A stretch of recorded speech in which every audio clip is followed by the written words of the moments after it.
What is going on, Trash Talkers? We're back with another episode for you. In today's video, we're going to give you our fantasy starts and sits for Week 6 in the NFL. All that and much more coming your way right now!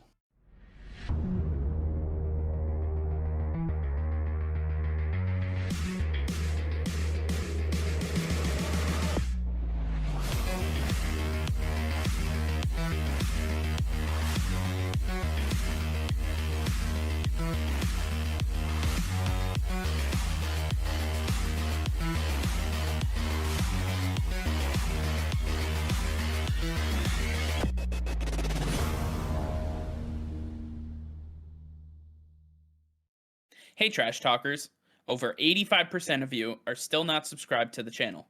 Please be sure to hit that red subscribe button and turn on notifications, as it will help us create more daily content for you. Thank you and enjoy today's video. Alright fellas, well week 6 is here and we have a lot of great games, a lot of great matchups, and a lot of information being disseminated right now. We've gotten through the first few weeks where we see, essentially the extension of the preseason, as Bill Belichick likes to call it. The first few weeks are just kind of feeling out where your team is, kind of rectifying some small issues, fumbling issues and whatnot. Now we're getting into the meat of the season. We're really getting to see who's performing and who's struggling. So I want to take a look at our fantasy starts and sits for week 6. And Nick, why don't you get us kicked off? Who do you have for your quarterbacks? Yeah, so my start of the week is going to be Joe Burrow. It's a great matchup. The Cincinnati Bengals are taking on the Detroit Lions. The Detroit Lions defense hasn't been that great, and with Cincinnati having all these new weapons, you see Jamar Chase being a fantastic add to this offense. Joe Burrow and him are locked in. I really like Joe Burrow this week. I think there's a lot of upside for him to put up a ton of yards, get a ton of touchdowns as well. I like him this week as a solid start. And for my sit, I'm going with Ryan Tannehill. The matchup against the Buffalo Bills on Monday night is not something I want to be part of. We just saw the Buffalo Bills take on Patrick Mahomes and the Chiefs, and Patrick Mahomes didn't even throw for 300 yards. I can't imagine Ryan Tannehill is going to get even close to that. The Buffalo Bills are just playing too good at this point. I would stay away from Ryan Tannehill. So my start of the week is going to be Matt Stafford. We just saw what a high-powered offense can do to this Giants team, and the fact that Daniel Jones went down, he's making his way back. Spoiler alert, remember to talk about him next. But no, the Giants can't really stop anybody, and they can't get offense going, so that defense is going to be on the field a lot longer than normal. And even with Daniel Jones back, I mean, the Rams are super high-powered offense. They're going to run up those points. They're going to run the ball. They're going to throw the ball. They have 2 elite wide receivers. Even though Robert Woods hasn't really showed it that much this year, he's still capable of doing that. Darrell Henderson's looks good. Stafford's going to be a smash here. I'm smashing the over on whatever this game is. I don't know what the over is yet, and Daniel Jones, I said he's slowly coming back, but I mean, he's coming off of what was close to a concussion, or he's in concussion protocol. The Giants are just completely depleted at every position on offense. I mean, Galladay's banged up again. Slayton might come back. Sterling might come back. Kadarius Toney looks like the only bright spot in this offense, and if he only has one target to throw through, I am just completely out. I do typically like Daniel Jones, and I like him a lot, but against this Rams defense, I don't like him at all. Yeah, I'd be surprised to see if Kadarius Toney even plays, just because I don't know if Joe Judge is going to suspend him, if he's going to bench him for the first series, what that is going to look like, especially after his actions last week. So there's a lot of question marks surrounding the Giants. So I like these starts and sits for the quarterbacks. All right, Nick, why don't you get us started? Who do you have for the running back position? So my start running back of the week is going to be Darrell Henderson. Matthew Stafford looks great. I like Darrell Henderson as well. The Giants, as you said, are a very bad team right now. A lot of holes on this defense, and Darrell Henderson, I think, is going to have a lot of touches, especially towards the end of the game when it's just a lot of garbage time. They're going to want to run out the clock, and he could easily break one off. But even if he doesn't break one off, I think that he's going to get a lot of targets. He's going to be out on the field a lot. I think that he has a lot of upside that you could be high on about. So I like Darrell Henderson this week. And then for my sit of the week, I'm going with my boy Damian Harris. You know what? He fumbled last week. He's dealing with injuries against the Dallas Cowboys, who are playing better than a lot of people expect them to. I just don't know if it's going to be a good week for Damian Harris. The running backs for the Patriots are slim, but I think that they're going to have to throw the ball a lot. They might be playing from behind, and I don't like Damian Harris in this matchup. Yeah, so my start of the week here at running back is going to be Jonathan Taylor. The Colts are notorious for wanting to run the ball. He had a smash game the other night against Baltimore. And I mean, going into Houston, I just expect the Colts to be up early and not blow the game this time. But, he's getting about 15 carries a game. He does a little bit of work out of the receiving game as well. And, he's just looked really good. He started off a little bit slow, but we expected that with all the injuries going into the season for the Colts. And I think he's really starting to, just get the wheels turning right now. And I mean, I don't see him slowing down against Houston. And my sit of the week is going to be Chase Edmonds. He's basically splitting time with James Conner. And going into Cleveland, the Cleveland defense has looked good lately. I mean, granted, they looked a little bit off last week against the Chargers, but I mean, I wouldn't say they're probably about the same caliber offense, but Kyler Murray, I think, is going to be the guy who's going to get a lot of the rushing volume here because that Cleveland secondary is also really good.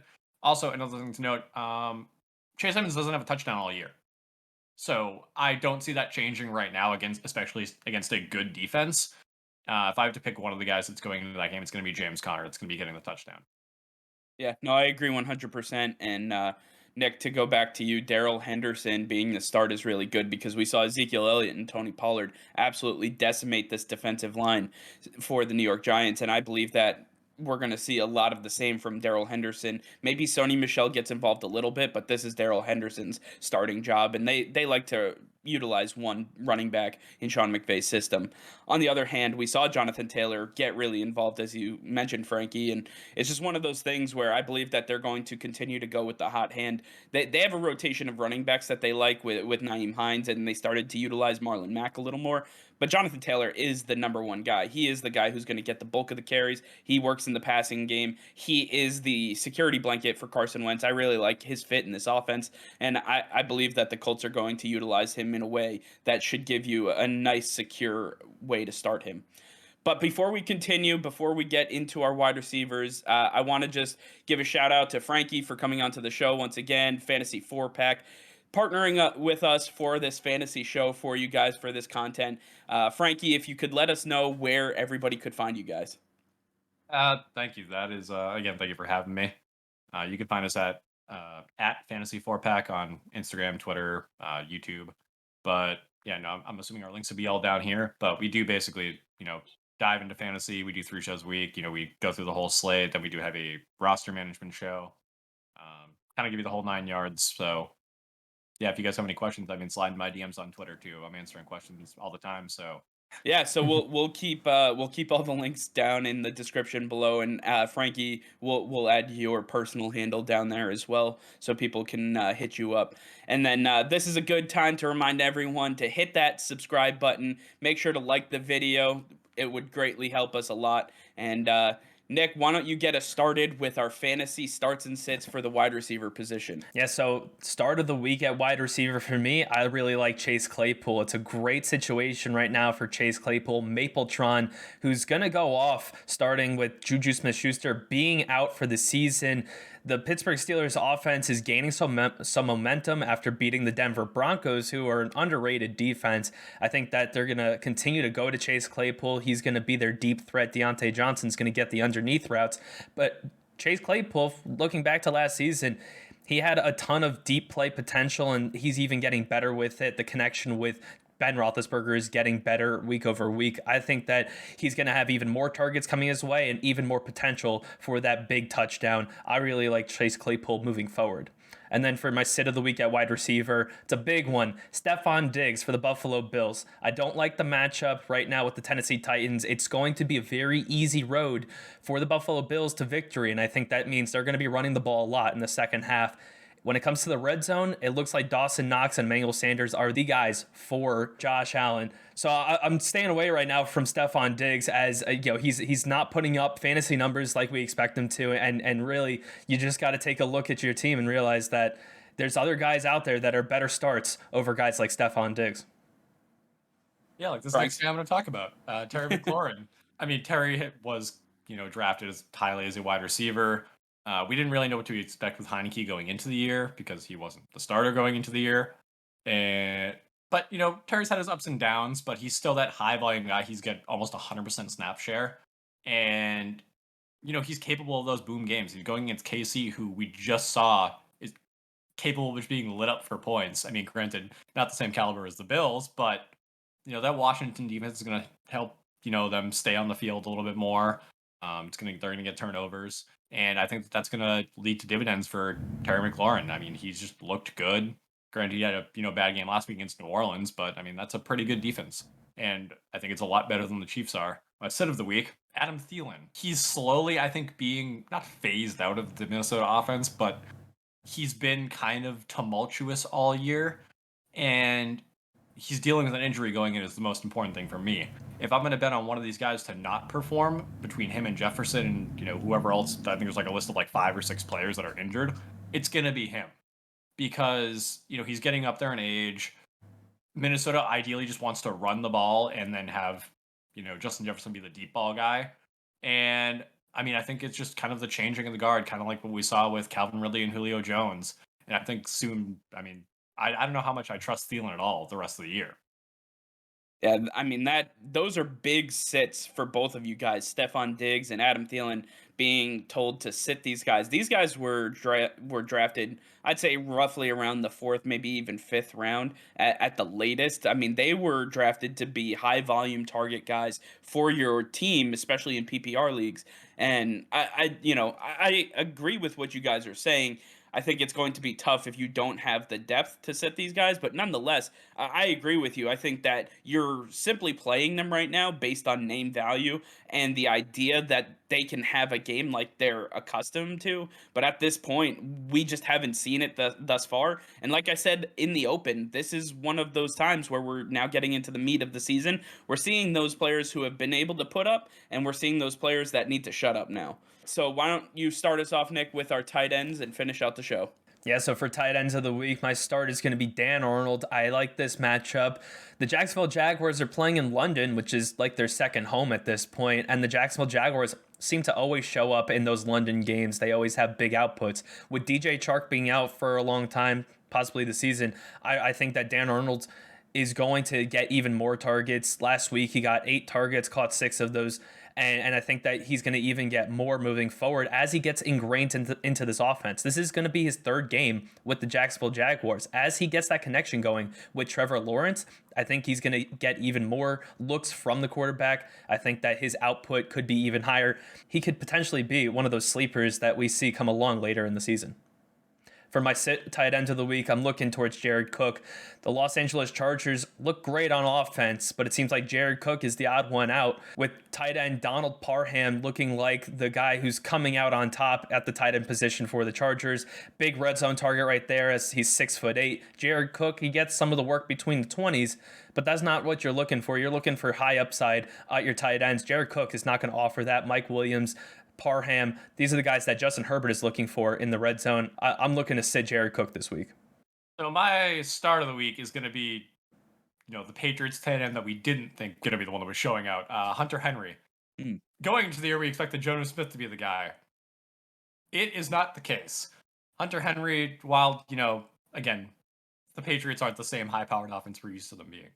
But, over the past couple of games, he's been getting more targets. He's been getting touchdowns, red zone looks. So I think going against Dallas and knowing how my secondary plays against tight ends, I'm a little bit more comfortable starting him here than I would be normally. Overall, I think that he is a good safety blanket for Mac Jones, and I mean, that's the guy I'm going with this week as my start. My sit of the week is going to be David Njoku. He had a big week last week. Props to him. But, I mean, if you look at the first couple of games, just going down the list here, 5 targets, 3 targets, 2 targets. Then he had the big game with 7 targets. I mean, you can't just look at the what have you done for me lately. You need to look at the whole scope of things, look at his snap percentage, and just kind of be like, okay, well, on top of this not being a great matchup, he's also kind of we haven't seen it enough to be like, okay, this is a guy that you can just start every week now, and he's probably going to get those looks. That anomaly game, if he goes off, I am comfortable having him go off on my bench. No, absolutely. I like sitting David Njoku. He had an incredible game in week 5, but with Isaiah Simmons and Zaven Collins on that Arizona Cardinals defense, Yeah. these are some of the most athletic humans on the face of the planet.